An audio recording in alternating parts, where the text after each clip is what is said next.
We're asking a question with this session. The question is, what kind of party are we building? And this is based on an organizational resolution that is circulated through the ranks. It's essentially intended to be an instrument in your hands for sharpening our understanding of our mission, of what we are doing with this party that we founded a year ago with the intention of gathering the first 10,000 Bolsheviks into our ranks. And we understand that that recruitment target, that drive, the first 1,000 and the first 10,000 is really just a stepping stone for creating a mass party. What we want to do with this document and with this discussion is understand more vividly, how is this party going to grow? How do we intend to proceed from where we are today to a mass point of reference, to bringing the RCA to the status of a household name? What type of organization is it? What is the nature of a cadre organization? What is the nature of Bolshevism? Really, it's opening the door to broader questions. Understandably, a lot of people want to have a very concrete, a very practical response to this. One of the comrades in Ventura, California, submitted to the portal a little report that we published in last month's issue of The Communist. It said, people often ask us, what does the party do? Comrades might be tempted to answer with a list of organizational points. We attend weekly meetings, study Marxism, go to protests. Instead, I tried to provide a vision of our strategy to overthrow capitalism. At our current stage, we're recruiting a layer that is already drawing advanced conclusions about the need for communism and revolution. We're building a network of Marxist cadres throughout the US, skilled revolutionary propagandists and agitators who will form the nucleus of a mass communist party. I used recent examples, BLM and the Palestine Solidarity Movement, to explain why we need a clear leadership and a program to succeed. As we get organized, revolutionary ideas will be a bigger point of reference in future mass movements, and we need Bolsheviks in every key workplace, neighborhood, campus, and union, starting with you. The comrade said, everyone I explained this to was ready to give their contact information, and one even asked me point blank how he could become one of the first 10,000 Bolsheviks. Said he would sign up for dues when he got home. I think this is a model response. And what we wanted to do with this document and with this session, understand more deeply what is the entire strategy, because if we can see the strategy clearly, then everything else will flow from that. And I think the United States has a very impatient, sort of pragmatic temperament. I remember having a small group of comrades in one of our first iterations of a branch back in California, in the small town, rural Northern California that I grew up in, having a meeting about revolution. And it just so happens we were on the high school campus, the sidewalk's right here. One of my cousins walks by, sees us, oh, what are you guys doing? And I'm trying to get him to go away, and I said, look, we're having a meeting. Oh, well, what's the meeting about? Well, it's about revolution. And his response kind of sums up what people think when you say that word. He said, oh, do you need guns? We said, not at this stage, thank you. But a lot of people, and I would say the vast majority of people, the vast majority of the left, people who want to have a revolution, having that goal doesn't necessarily give you a clear understanding of how to arrive at a force that's capable of making that possible. And I think that's the nature of Bolshevism, is getting to the heart of this thing. It's always been a difficult thing for people to understand. How do you build the right kind of instrument? It's a very modern question. This question was answered for the first time in this book, What is to be Done? And I think this is the book you can read over and over and get more and more from each time that you read it. Admittedly, it's not easy to read the first time around. It assumes that the reader is swimming in certain waters. It's written for an audience of Russian revolutionaries in 1902 who understand the recent history of their movement, the debates that are raging. It's a polemic. But once you understand, once you get to the heart of what's being argued, all the content is there. Everything that you need in order to understand what it's going to take for us to build this kind of party, to build modern day 21st century Bolshevism, is contained in Lenin's argument. And what was happening at that time was that the revolutionary movement was boiling up. It was raging. The number of people that wanted to overthrow the Tsar were it was a human tidal wave. And they were rushing into the revolutionary movement. In fact, the Tsarist prisons were overflowing with revolutionaries, and Tsarist prison cells were a sense of a cadre school. It was a university. You get locked up for 5 years, and there's not much you can do except read and write and think. And a lot of cadres got their education not in a very pleasant setting, but in a pretty effective one, after all. Lenin was one of these. He was arrested in 1895, 1 year after moving to St. Petersburg, and spent the next 5 years in Tsarist prisons and in exile camps. And I think you can imagine that he was basically cooking this up. What is to be done was a product of that long period of thinking about what the movement needed. But every time the Tsarist police would come and carry out raids and sweep away one layer of leadership, another wave would pour forward, and it would just keep growing. The problem is there was a very low political level in general. You had a network of discussion groups, but you didn't have any kind of professionalism. There was no central force to coordinate it. And so Lenin could understand that you needed to bring this thing together, you needed to concentrate it and give it professionalism.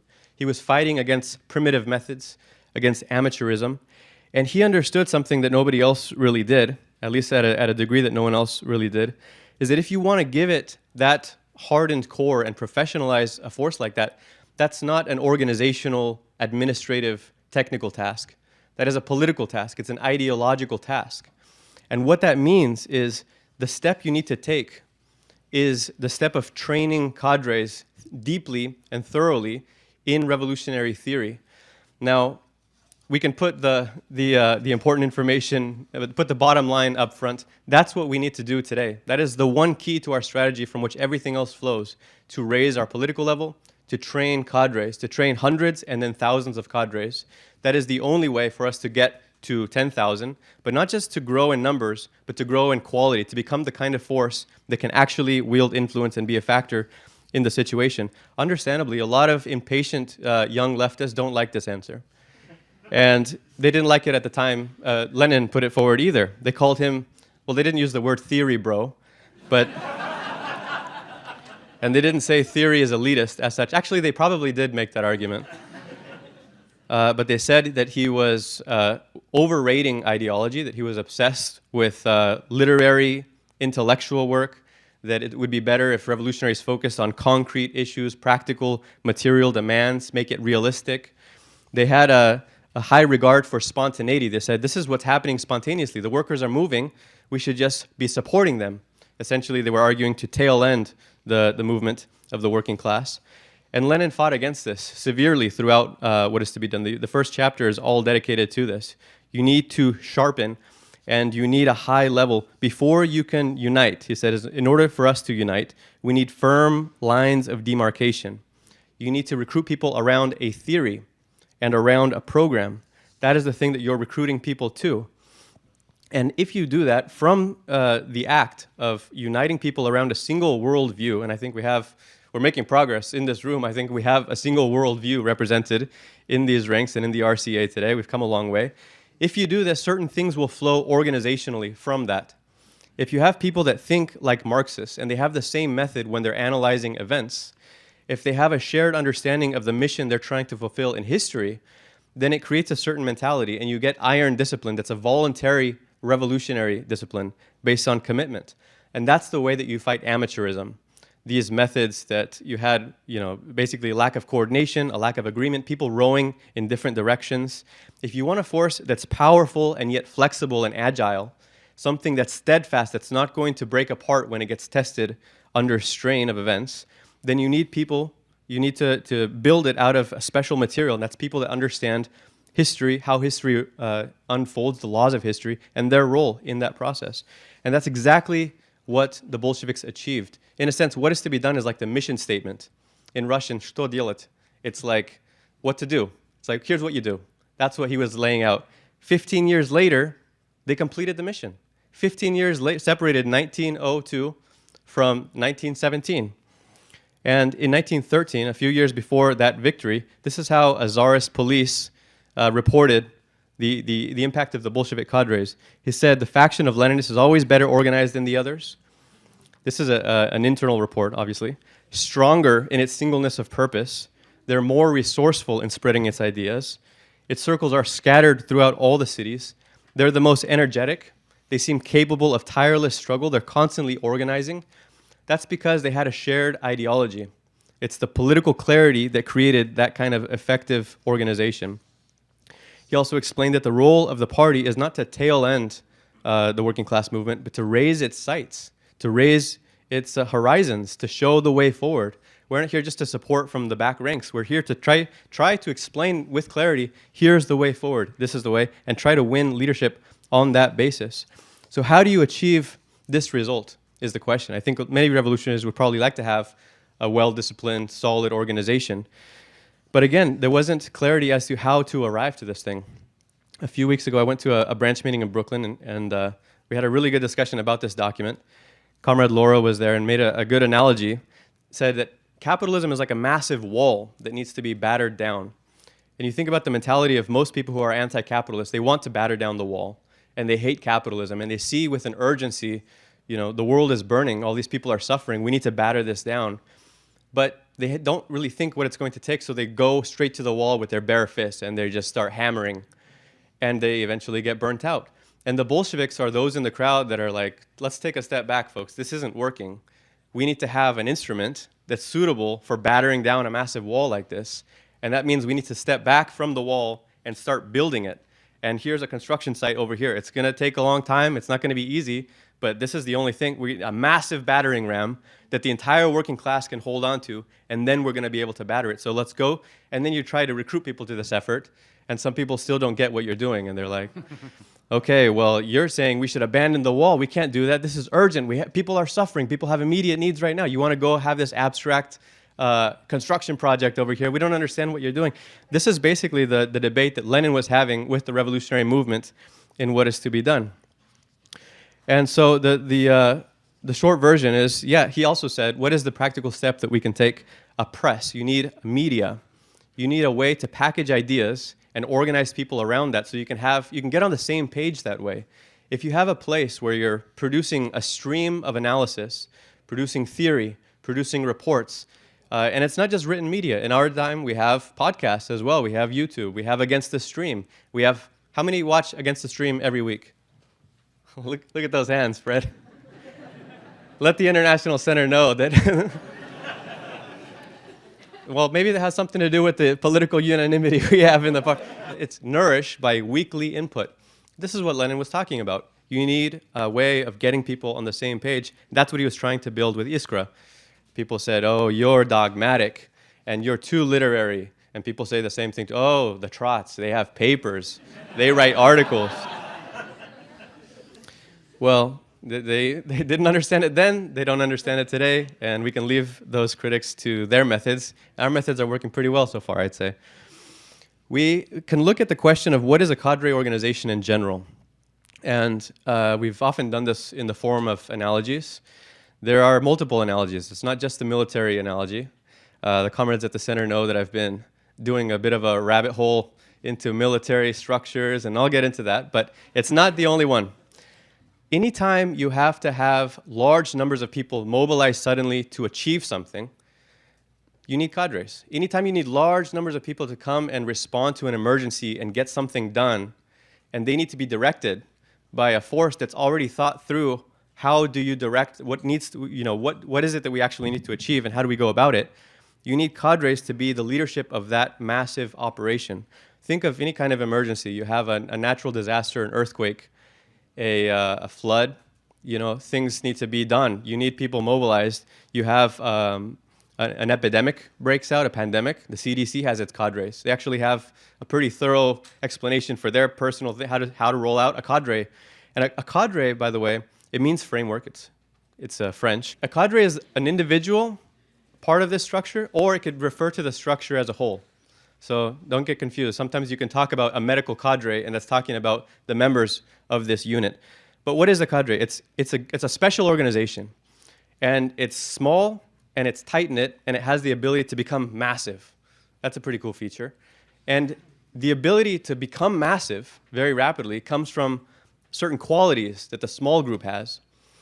It's the level of expertise, the level of training, the level of professionalism and discipline. It takes a long time to basically make in concentrate the ingredients that you need on a massive scale. The concentrated version needs the ability also not just to be professional, disciplined, well-trained and educated, the ability to impart information out into a larger structure.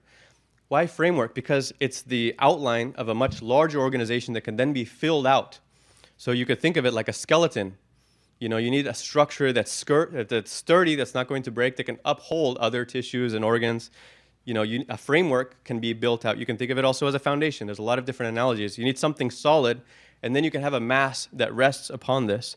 So in the case of, like, say, a wildfire, in 2020, among all the other apocalyptic events, the western half of the US was on fire, if you remember. And they mobilized 85,000 personnel, not just fire departments from all over, but all kinds of agencies. The National Guard was out there. You had all kinds of law enforcement, medical responder units. And think about 85,000 people is a pretty good-sized army. They need to be fed, and they need somewhere to sleep sooner or later. And they need a lot of supplies, and they need fuel and trucks, and you need to have like decision-making to purchase things, and you need and the supply line has to be established very quickly. So when something like this happens, you have what's called an incident command system, and you have a general staff that's established. And the leadership of every unit, you have a department for organization, for planning, for logistics, for finance, is going to be someone that has been thoroughly prepared for this emergency, that has thought through all the contingencies, and that knows this is the resources we have, here's the plan, if this happens, we're going to do this. And they start rolling out a response, and they're going to recruit members of different agencies, and each one, it's a very thorough division of labor. They figured out decades ago that if you don't have this figured out, you can't really do it in the midst of an emergency. It leads to chaos. You don't know who's responsible for making decisions, who's in charge, and who's going to report back, and how is it going to get done. It all needs to be figured out. So you have cadres in place, and they're going to lead the response. Any incident like this typically is a question of mobilizing, you deal with the issue, and then you demobilize back to the cadre. You don't need a standing army to respond to the next wildfire. In a sense, you know, we're trying to mobilize and not demobilize. We're trying to build our forces and not lose forces. But in the history of the revolutionary movement, sometimes you have, naturally, a massive filling out of the ranks of a revolutionary party, and then after a revolutionary defeat, look, 1905, the Bolsheviks, there was more than one Russian Revolution, right? It was 3. The first one was in 1905. The Bolsheviks were not much larger than our forces today. In the course of that revolution, together with the Mensheviks, they all came together. Huge events, right? Now the workers are looking for a revolutionary. They're pouring into the ranks of the Bolsheviks. They grow to 150,000. I mean, that's a massive expansion. After the revolution's defeated, I mean, now demoralization sets in. Anyone who joined but wasn't part of the general staff, wasn't professionalized, hadn't studied Marxism, didn't really have a long view of history, is now also demoralized, and the thing disperses. They basically reduce back down to a tiny core. That was a very difficult period. But that's, you see, there's a cadre, there's a basic organizational feature that's happening beneath the surface. Well, this is what happens when you're responding to a wildfire. This is how armies are raised as well. And I do think that the military analogy is worth examining in detail. It's not just a metaphor. It is a cadre organization, and it's probably the most thoroughly worked out. I mean, they've had centuries to figure out how do you structure things in order to convince large numbers of people who have no military experience to rapidly get trained, become part of a unit, follow orders, and risk their lives. I mean, that's kind of a logistical issue. And it's not easy to do. And what you have are officers, and you have enlisted personnel who can make this happen. That's the cadres of a military. And the whole military, if you look at it as a big, vast, you know, you could look at an army and just say, okay, what's an army? That's a huge number of soldiers, and they're all wearing a uniform, and they have an arm, and they're ready to go into combat. Well, on the surface, that's what it is. In reality, it has a structure, and the structure is that's going to be permeated by sergeants. Sergeants are an enlisted soldier who's been promoted to the rank of a non-commissioned officer. And every unit is going to have sergeants, and they're going to have other ranks as well. And this is the way that troops are trained, assigned to a unit, mobilized, and then sent into battle. Look at the Civil War, for instance, to see how we also have this expansion of the troops, right? The beginning of the Civil War, you have the North. They have 15,000 enlisted soldiers, and that was in the standing army, and around 1,000 commissioned officers. They grew, in the course of the war, if you count up all those who enlisted into the Northern Army, from 15,000, right? They grew to 140-fold growth to 2.1 million. on the basis of those initially 1,000 officers, and then other people had to be trained rapidly to become officers. The whole thing, time is of the essence, right, when you're faced with a war. The Confederates did something similar. They had just 750 officers, and initially mustered 15,000 troops and continued to build from there. Over the course of the war, that side grew 80-fold. 1.1 million ended up joining on the southern. In total, you had 3 million soldiers enlist on both sides. And that's again, it comes down to the core of officers who's prepared to take recruits and organize them and then let them tell them what to do. I mean, imagine being in that position. You have to know the drill, right? And so just to run through this a little bit, at the risk of bringing you all into the rabbit hole with me, we will come out on the other end, and I think it will be helpful. But stay with me here. The smallest unit of the U.S. Army or the Marine Corps it's called a team or a fire team. There's 3 to 4 soldiers, and it's going to have a leader. Even at that small scale, I think this is like the size of one of our smallest cells, right? At that small scale, the leader of a team will typically be a sergeant. In the Marine Corps, it'd be like a lance corporal. We're talking about someone with 2 to 4 years of experience. Oftentimes, in the last couple of years, we were forming a cell of 3 or 4 comrades, putting in charge of that somebody who was recruited 2 or 3 months ago. And, the military doesn't do that. we weren't sending them into combat. We were sending them into campuses and workplaces. But you put a few of these teams together, everything works in 3s or 4s. You take one unit, put them together, then you got the next unit. That's a squad. 8 to 12 people is a squad. That's going to have in its leadership a staff sergeant. So this is someone that's got like 6 years of experience. Think a large branch, 10 or 12 comrades. Do you have someone that joined in 2019 leading that? Probably not in most cases. Again, put a few squads together. Now you have a platoon, 30 to 50 people. This is going to have a commissioned officer who's been to some kind of a military academy at minimum, a lieutenant who's been to West Point or reserve officer training or some kind of thing like this, 4 to 6 years of education to lead that group. And that's like a district. That's our Brooklyn district. There's a certain level, and each of these units has one cadre in charge of overseeing the unit who's answering to someone above them and who has basically 3 or 4 people below them giving mentorship to, giving guidance to, but also giving orders. Now, obviously there's a difference, comrades. I'm not saying, we're not building a paramilitary organization. It's different. We're not building a chain of command either.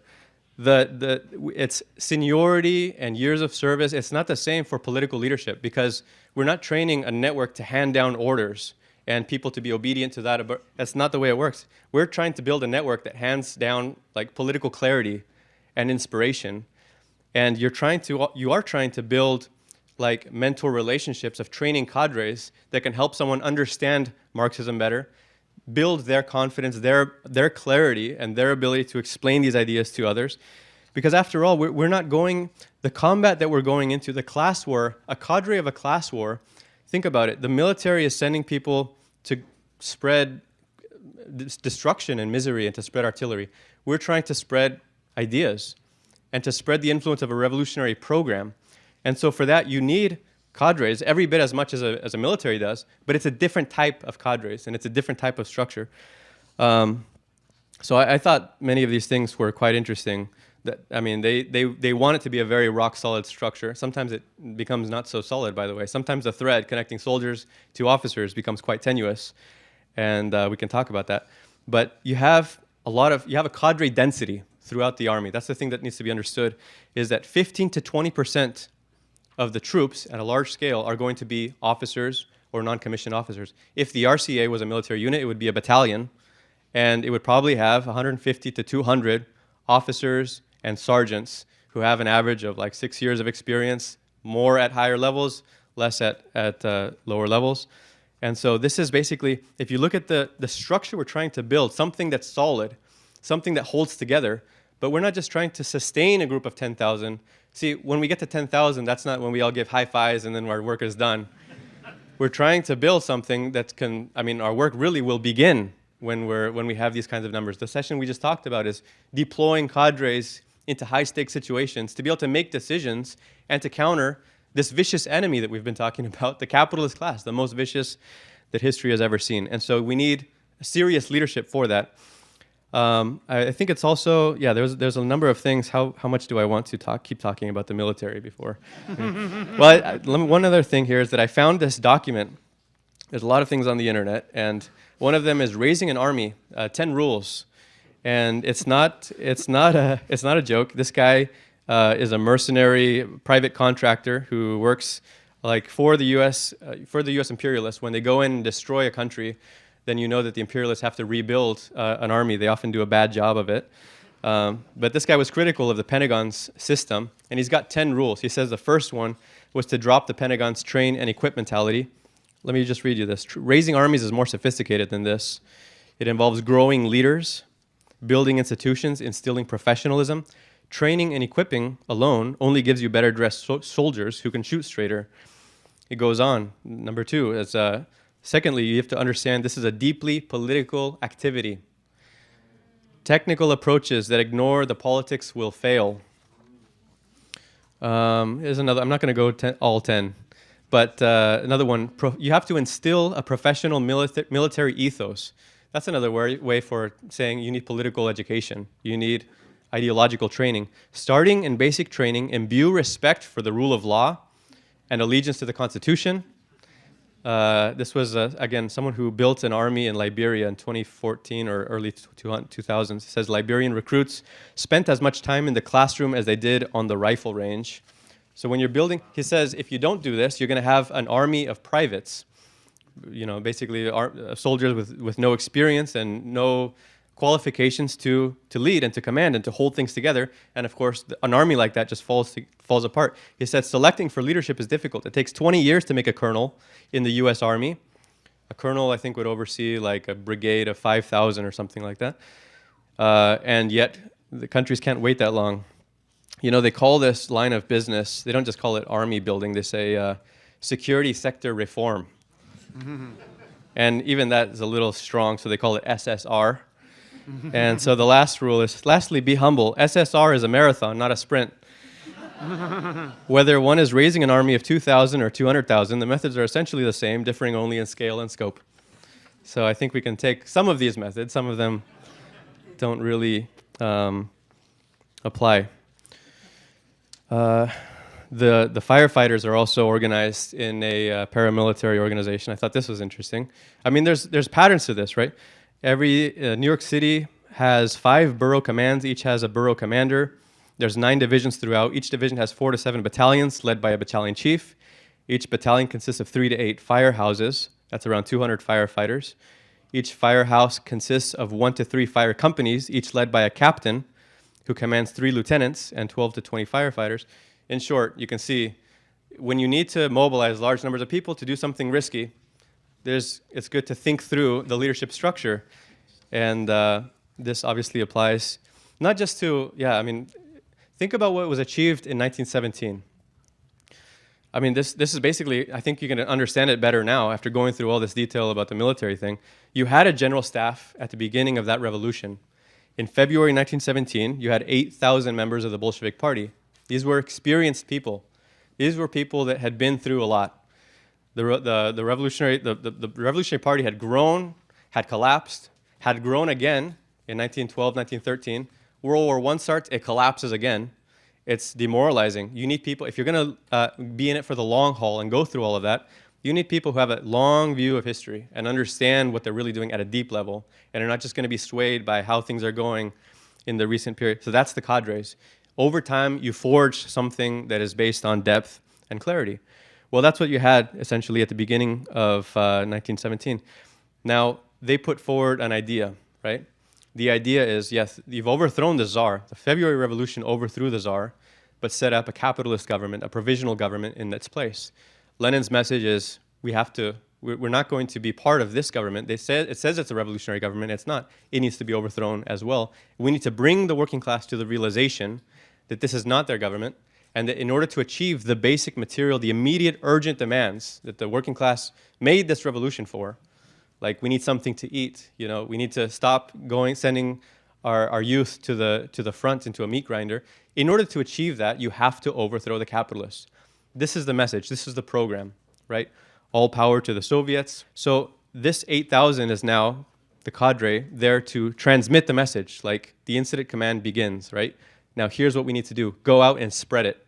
And you have agitators who know how to connect with the crowd. And you have people, correspondents, who know how to produce leaflets. And you've built up an apparatus of media that, as Lenin said, you need to build a machine and build it up to a degree of perfection that you can be able to inform the working class of Petrograd overnight. That's exactly what they built. And they informed the working class many steps of the way, night after night. Posters all over the streets of Petrograd. They were communicating. The whole thing is like you've built a massive apparatus capable of communicating on a massive scale, communicating to millions. Now, how do you build an army of communicators? Well, you have to have a lot of discussion and political clarity, and those people need to have depth. And being a good agitator means being rooted in a very thorough, very deep, very well-rounded understanding of the issues, so that you can say, this is getting to the heart of it. You can cut through something, make it very simple. Plekhanov, one of the founders of Russian Marxism, explained the difference between propaganda and agitation. Propaganda is explaining many ideas to small numbers of people. We're talking what we're doing, books, theory, a view of history, right? A consistent ideology, a thorough philosophical foundation. That's propaganda. Agitation is few ideas to many people, but you can't just choose one or the other. There's a sequence to this. In order to create agitators who are effective, who are able to connect with the crowd, you have to train them in propaganda, very thorough training in Marxism.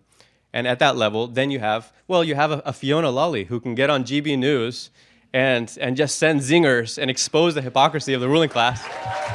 We've seen from the river to the sea, Palestine will be free. That is an anti-Semitic chant calling for the eradication of Israel, the eradication of Israelis, and the eradication of Jewish people. No, you're a liar.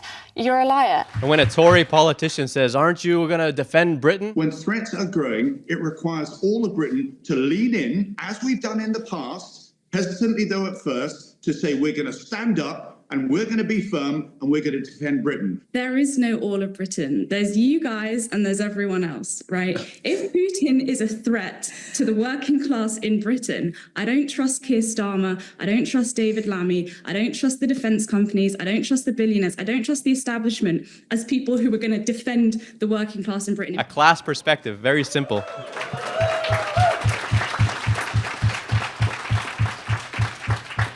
Well, 9/10 of the revolution was winning over the working class to a revolutionary program.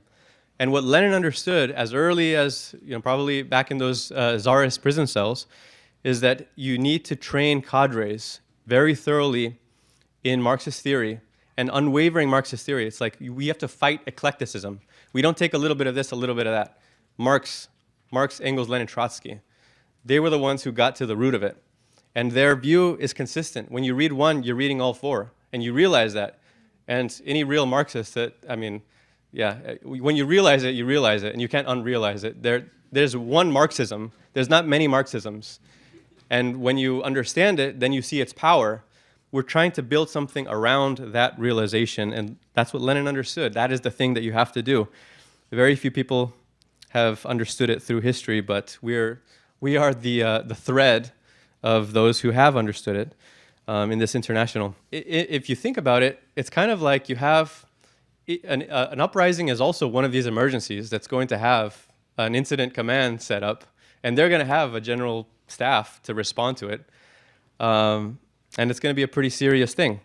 Now, it's going to be essentially cadre versus cadre, right? Like one structure of leadership and response versus another structure of leadership and response.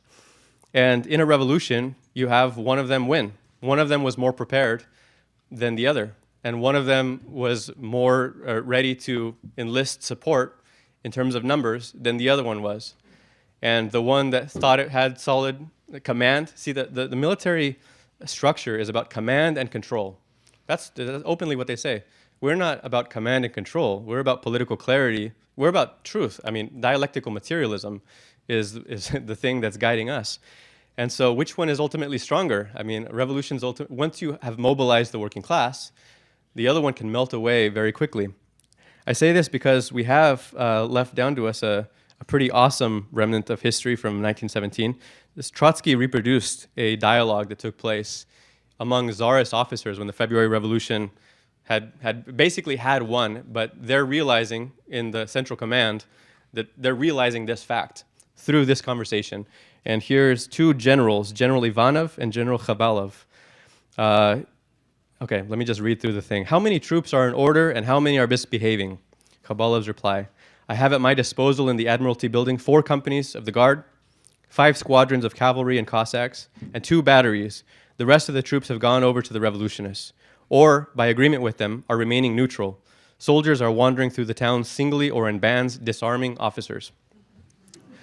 Which railroad stations are guarded? Response. All the stations are in the hands of the revolutionists and are strictly guarded by them. In what parts of the city is order preserved? Response. The whole city is in the hands of the revolutionists. Wait, hold it, there's more. The telephone is not working. There's no communication between different parts of the city. What authorities are governing the different parts of the city? Response. I cannot answer this question. Are all the ministers functioning properly? Sir, the ministers have all been arrested by the revolutionists. What police forces are at your disposal at the present moment? None whatever. What technical and supply institutions of the War Department are now in your control? I have none. What quantity of provisions is at your disposal? There are no provisions at my disposal. How many weapons, artillery, and military stores have fallen into the hands of the mutineers? All the artillery establishments are in the hands of the revolutionists. What military forces and staffs are in your control? The chief of staff of the district is in my personal control. With the other district administrations, I have no connections.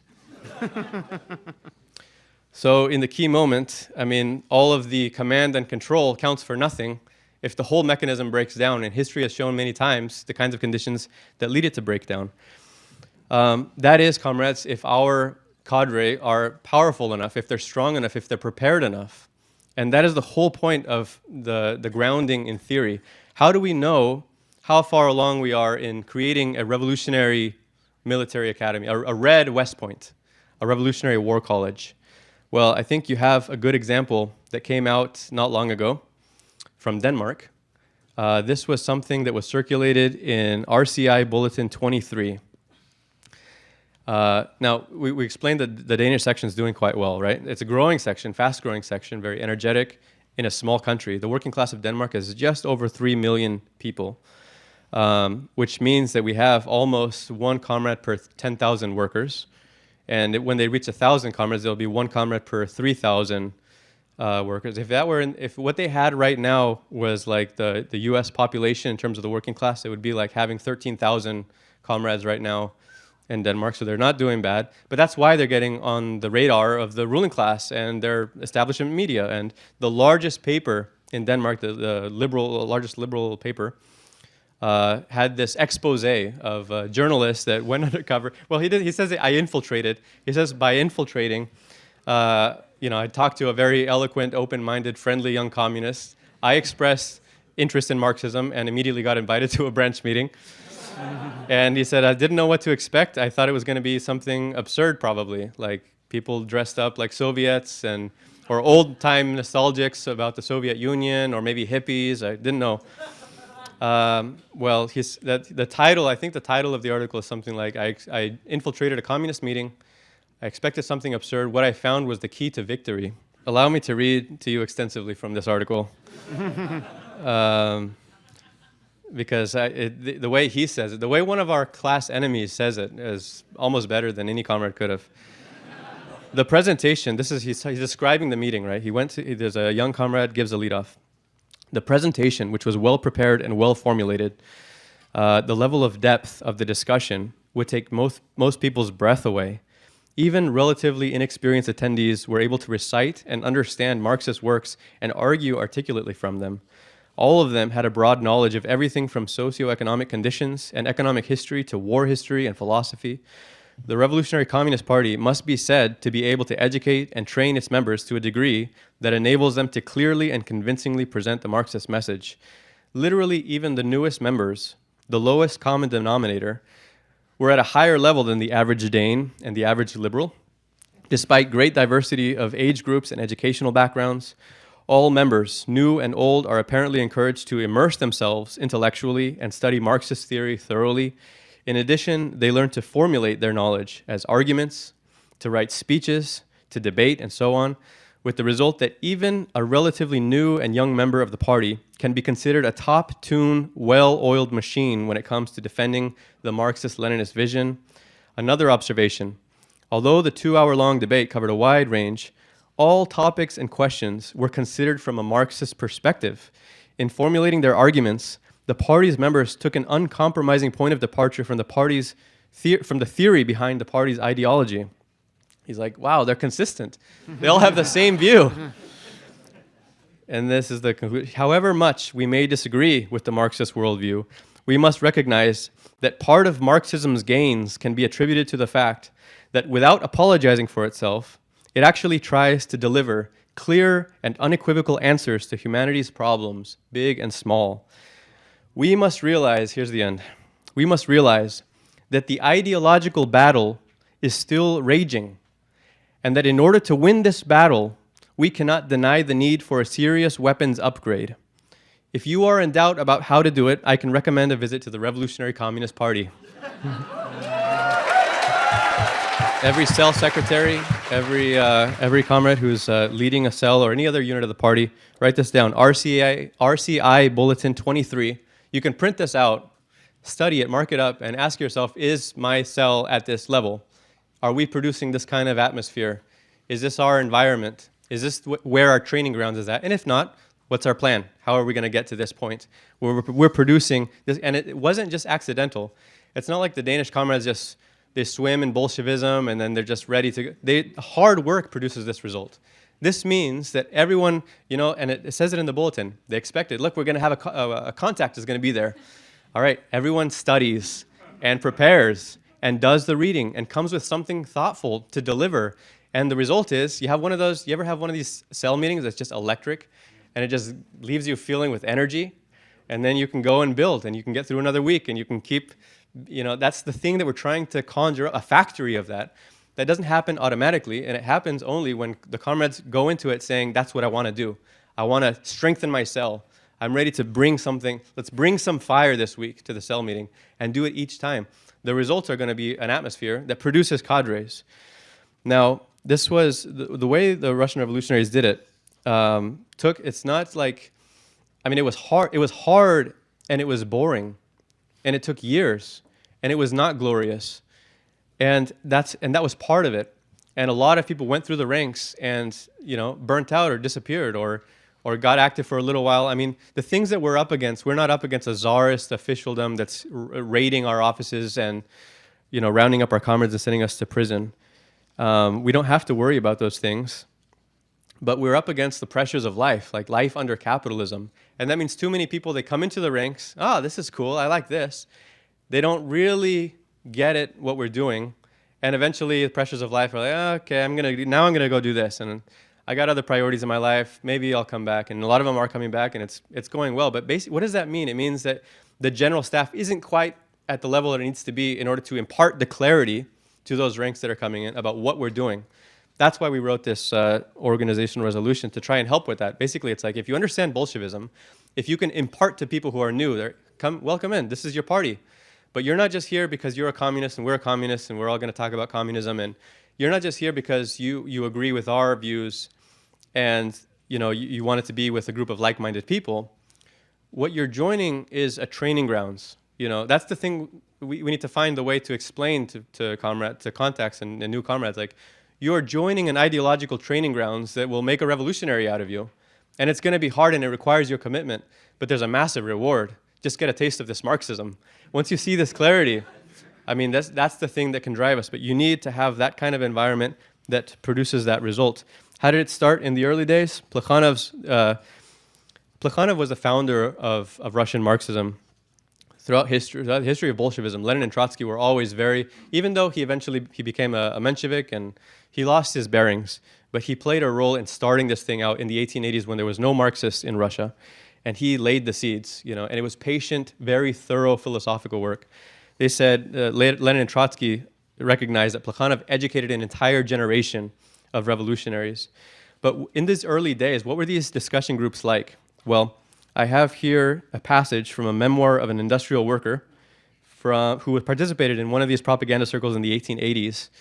This is how they described it. The propagandist acquainted us with the struggle for a better future. He pointed out the path of our movement, the broad outlines of socialism, and told us we will attain this future only by the efforts of the working class as a whole. But to be an organizer of the working class, it is necessary to be a cultivated person, to whom others could turn with their questions, and from whom they could receive definitive answers. Therefore, it is necessary to discipline and cultivate oneself. It is necessary to learn by a definite program. A good propagandist must be able to answer such questions as why there is day and night, seasons of the year, and eclipses of the sun. He must be able to explain the origin of the universe and the origin of species. In the program must be included history, the history of culture, political economy, the history of the working class. This is depth. This is the way you train a foundation that can sustain a revolutionary movement. And you cannot skip this step. You know, we have comrades that are doing this kind of thing. We're reading Reason and Revolt and learning about materialism. I've visited comrades and I've seen, wow, our ranks are buzzing with enthusiasm for materialism and dialectics, and this is an awesome thing. This is where it begins. There's a sequence to these things, and you can't go straight to the exciting, now we're going to do the labor movement, we're going to take things by storm, and we're going to march in. The whole what is to be done was an argument against people that just wanted to jump to the fun part. Let's storm the fortress of the stars. And Lenin's like, okay, yeah, you and what army? The whole thing is, how are you going to build this thing?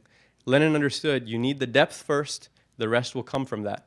You need the clarity of Marxism, and you need a very thorough training in this. And that takes time, and it's not fun. It's not fun to be told, this is a patient task, it's going to take years. That's what we're telling people. That's the bitter pill. But I think we're doing a pretty good job so far of convincing plenty of people that it is worth it, and that it's a rewarding process to engage in. Lenin argued that the press was central to this. Now, this is another thing that people didn't understand back then. They don't understand it now. But I think there's basically an argument here in what is to be done and in where to begin that has been overlooked by the vast majority of people that read this stuff. The press, Lenin was arguing, it's not just that Lenin loved newspapers. Like, yeah, this is cool. You got to be able to, sell these things, and that's not what he was getting at. He was saying that the press is a benchmark for something else. It's a proxy. It's a stand-in. See, if you can do this thing, then you can do this other thing. And it's a practical metric for your political strength in general to be able to produce media, to produce a press regularly, a podcast, to be able to produce a flow of information that analyzes what's happening. Now, if this flow of information is crisp and clear and precise, if it's effective, it'll spread. If it's blurry and general and vague, it'll spread. It won't spread as well, The whole thing, the question of influence, again, we want to jump to the exciting part. We want influence. We want 10,000 people. Well, if you just enlist 10,000 people, but you don't have anything to say to those people, they're going to look for, okay, what's our marching orders? 10,000. We're here to sign up for the Bolshevism. What do? You need a general staff ready to say, okay, well, you unit, come with me. Here's what we're going to do. Boom. Here, and train them and start explaining things. And you need to be able to understand events thoroughly. It begins with understanding. See, the training we're trying to imbue comrades with isn't just training like our heads are in the clouds and now we're the intelligentsia and we're studying French philosophy and now we know this thing that the rest of the working class doesn't know and we're Marxists. That's not the point, comrades. You're trying to arrive at a level of clarity that is an instrument that can allow you to get back to the concrete at a higher level, to say the thing in the way that it needs to be said, that it lands, to be able to deliver clarity in a way that no other force in the political landscape is delivering. When we can do that, then we're ready for influence. And the press, the media, and I mean that broadly, the booklets we produce, the books, the things that we're producing, and against the stream and the Communists of America, everything we're using in order to try and get our ideas out there is kind of a benchmark for our political strength and our ability to enlist support and to get influence. And that strength manifests by you all consuming the media and spreading it. If it's effective, if it's helpful, you get an idea that's like, okay, this explained it so well. Now I understand, and I've had that moment many times, like the article, and there's an article in here, wow, now I get de-dollarization in the bond market. That was like, whoo, that one went over my head, and this article explained it, and then Comrades, remember, I went into the office and I couldn't stop talking to everyone about, you got to read this article. You got to read this article. Media department will circle up. We're going to read this article together. Can the EC have a discussion about this article? This is the way the media is supposed to work. It's like, it's not just written to entertain. It's not just written to inform. It's meant to be the ammunition, that you pick up and then you use. And so if you have a strong media department, if you have a strong apparatus for producing this, then you're, here's the other thing. Here's the other media department that we're up against, is Steve Bannon's. I've had this on my mind, and comrades know this is another sort of pet topic of mine. He's a vile reactionary. This is one of our enemies, one of our most determined enemies. But something about it, I find it effective, and when your enemy is effective, you need to pay attention to what's going on there.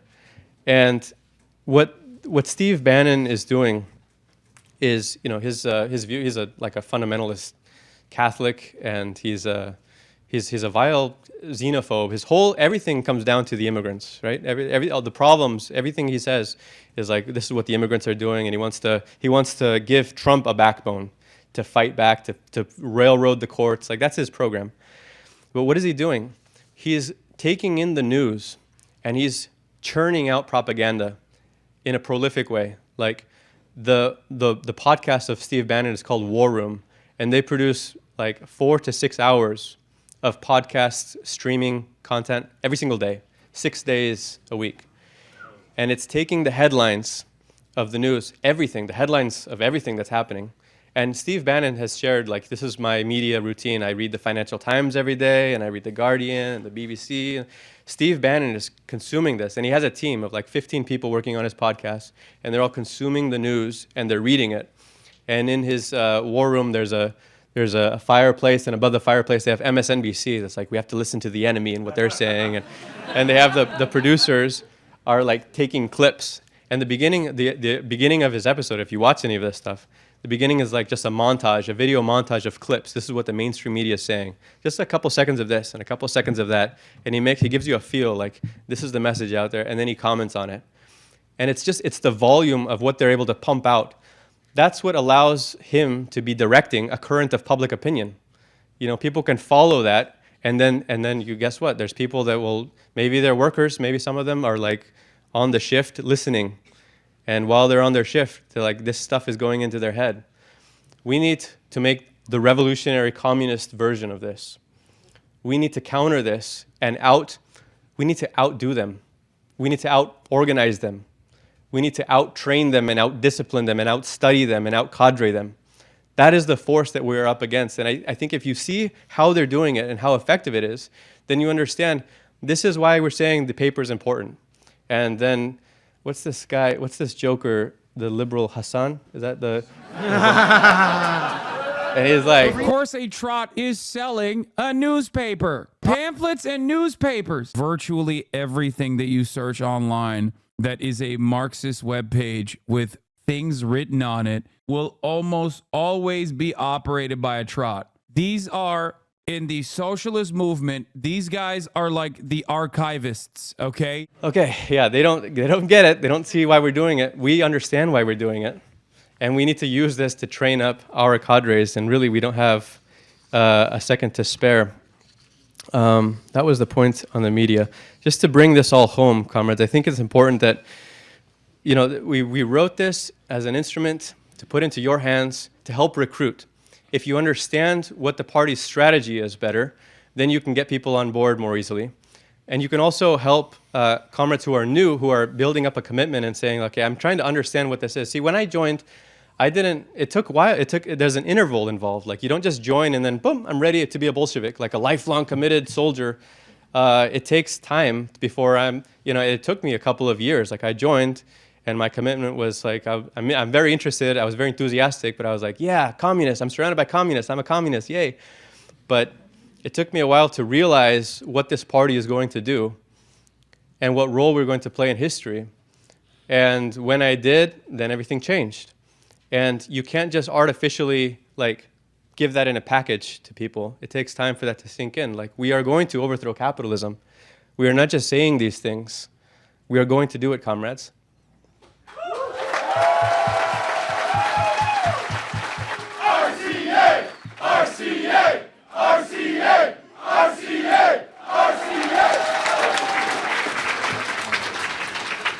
We've had a good start. I think that this party has become a factory of cadres like we've never seen before.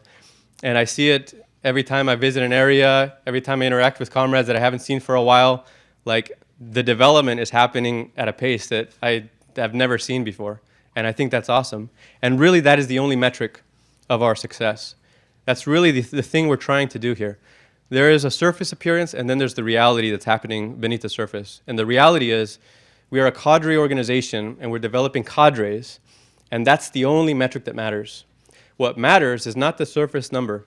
What matters is the core of cadres, the general staff that are coming out of this military revolutionary academy, who know what they're doing in life and who know what their role in history is, and who are able to impart that to others. That is the real metric of our success. Now, there's a lot of practical things that could be said.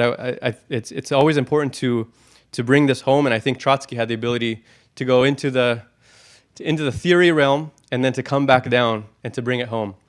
And we had a quote at the end of this resolution when the first time he was addressing Americans as comrades in the left opposition in this letter. I think it was from 1927. Was it? And I think it's kind of a cool moment when he's like first corresponding with the American comrades. Well, listen to what he says. We must not for a minute lose sight of the fact that the might of American capitalism rests more and more upon a foundation of the world economy with its contradictions and crises, military and revolutionary. This means that a social crisis in the United States may arrive a good deal sooner than many think and have a feverish development from the beginning. Hence the conclusion, it is necessary to prepare. And he says, for the majority of the socialists, he's talking about those people that are just kind of like socialists on the side. Like, yeah, I'll overthrow capitalism with you on the weekend. But they're not really like, he's understanding, if you want to build something, you can't do it in that way. You can't like half it. You can't just like phone it in. For the majority of the socialists, and I have in view the governing strata, their socialism is a side issue, a second-class occupation accommodated to their leisure hours. He goes on to say, these gentlemen consecrate 6 days of the week to their liberal or commercial professions. On the seventh day, they consent to occupy themselves with the saving of their souls. Mm-hmm. These are not intellectual opponents, but class enemies. He's talking about the Second International in reality. But then he brings it home. Here's what you do. Bringing it home means say, here's what you do. Like, what is the takeaway from this? Don't just leave it in the abstract. He calls on them to find the road to the youth, to dedicate their time to training up the cadres. He says, find a few contacts, young workers, like they could be teenagers. Get in touch with them and develop them into cadres. He says, remain in contact, continual contact with them. Help them in their self-education. Train them in the questions of scientific socialism and systematically introduce them to the revolutionary politics of the proletarian vanguard. What it means to be a cadre is not like you learn so much and you get so smart and then now you got it and you're a cadre. You don't get a rank, you don't get a badge, you don't get said that now you're a cadre. Yay, that's not the point.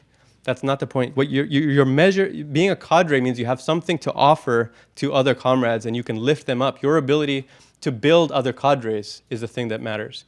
Your ability to inspire, not to impress. Your ability to educate and to bring things out in other comrades and to build their confidence in the ideas of Marxism in the revolutionary program. It's a thing that you can, it's not about, you don't speak in order to shine and show the comrades. You speak in order to help deliver clarity. That is the thing that a cadre is able to do. So I think, comrades, if we use these methods, and I think we know what we need to do. I mean, I've seen it. It's popping through the discussions all weekend. It's quite clear what we need to do, and I think we're about to do it on a scale that we've never seen before. I mean, the recruitment and the education of revolutionary cadres. If we use these methods, the methods that they've seen in Denmark, we are going to become a force like we haven't seen before. We will become a household name. It'll be a matter of time before the RCA starts sweeping aside any other left group. There's no competition out there. We're living in a theoretical desert.